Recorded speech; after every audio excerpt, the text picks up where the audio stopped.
Praise అలా దేవుని పరిశుద్ధ నామానికి మహిమ కలుగును గాక.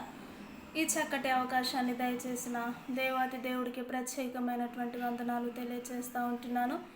ఆయనకే సమస్త మహిమ ప్రభావములు యుగ యుగములు చెల్లును గాక.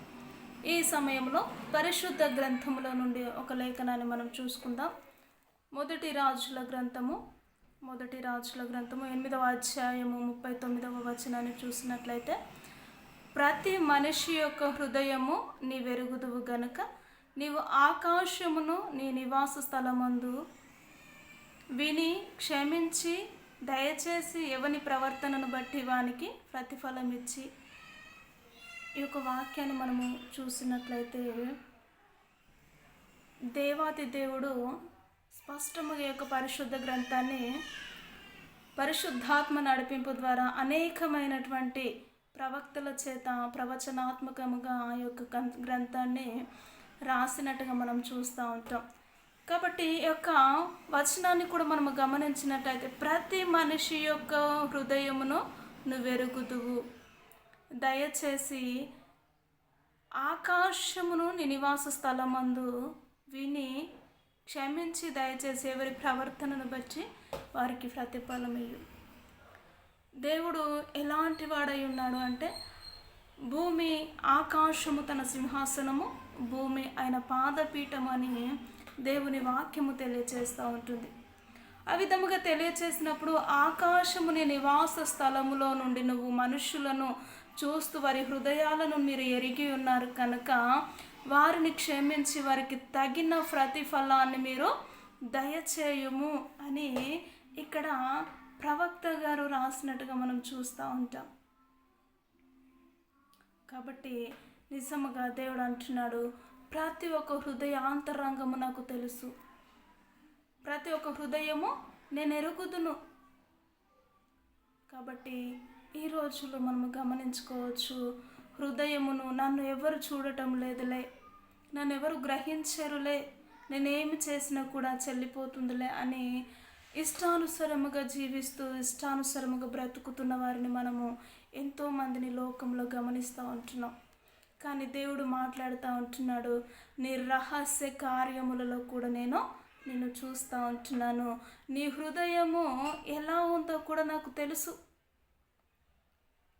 కాబట్టి ప్రతి ఒక్కరము దేవుని సన్నిధిలో కాదు, ఈ లోకంలో జీవిస్తున్నప్పుడు మనుషులతో మనము మాట్లాడుతున్న విధానమైనను మనము చేస్తున్న ఆ ప్రవర్తనను కూడా దేవుడు చూస్తున్నాడు అన్న ఒక విషయమును గుర్తించి దాని ప్రకారము నడిచిన వారు నిజముగా దేవుని దృష్టిలో నీతిమంతులండి.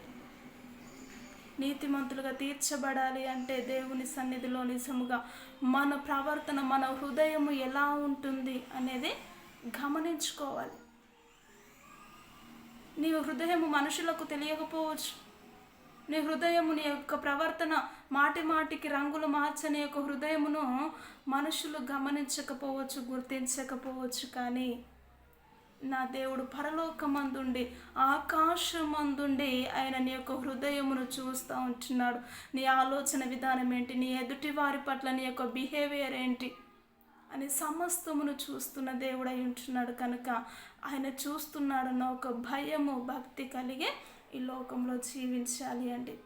కాబట్టి ఆ విధముగా ఎప్పుడైతే జీవిస్తారో, మనుషులు దేవునికి అనుకూలముగా ఎప్పుడైతే తన హృదయాన్ని మార్చుకుంటారో, ఆ హృదయానుసారముగా దేవుడు ప్రతిఫలాన్ని అనుగ్రహించే దేవుడు, జవాబును ఇచ్చే దేవుడు. అట్టి జవాబును పొందుకోవడానికి ప్రతి ఒక్కరము సిద్ధముగా ఉండాలి. దేవుడు అంటున్నాడు, ఇదిగో మనిషి యొక్క హృదయమును వెరుగుదు. నిజముగా మన పితరులు దేవుడు వారి హృదయాలు ఏ విధముగా ఉంటున్నాయో గమనించారు. కాబట్టి దేవా, నీ హృదయం నా హృదయం ఎలా ఉంటుందో నీకు తెలుసు, నా హృదయంలో పాపము ఉండకుండానట్లు నీ యొక్క వాక్యమును నేను ఉంచుకోవాలి ప్రభా అని కూడా దావీదు భక్తుడు మాట్లాడుతూ వచ్చాడు. కాబట్టి అటు జీవితమును మనము కూడా దేవుని సన్నిధిలో ఉన్నప్పుడు, దేవుడు ఆకాశము నుండి మనల్ని గమనించినప్పుడు, మన హృదయమును చూసినప్పుడు ఆయన మనల్ని ఆశీర్వదించే విధముగా ఉండాలి. కానీ శపించే విధముగా, కీడుకు మూలముగా మన జీవితము ఉండకుండానట్లు ప్రార్థన చేసుకుందాము. ప్రతి ఒక్కరు ఏకీభవించినట్లయితే, మహోన్నతుడా, జీవము కలిగిన తండ్రి, మీకు వందనాలు నిజముగా ప్రభా నీ సన్నిధిలో మేము ఏ విధముగా జీవించాలని కృపను కనికరమును మీరు చూపించండి. మా హృదయమును మా హృదయాంతరంగములను సమస్తమును మీరు ఎరిగిన దేవుడు కనుక నీకు నిత్యము ప్రభా మేము ఆయా జీవించే కృపనటి ధన్యతను మీరే మాకు మీరు దయచేసి నామానికి మహిమ తెచ్చుకోమంటూ యేసుక్రీస్తు ఉన్నతమైనటువంటి నామంలో ప్రార్థించి అడిగి వేడుకుంటున్నాము తండ్రి. Amen. Amen. Praise the lord అందరికీ.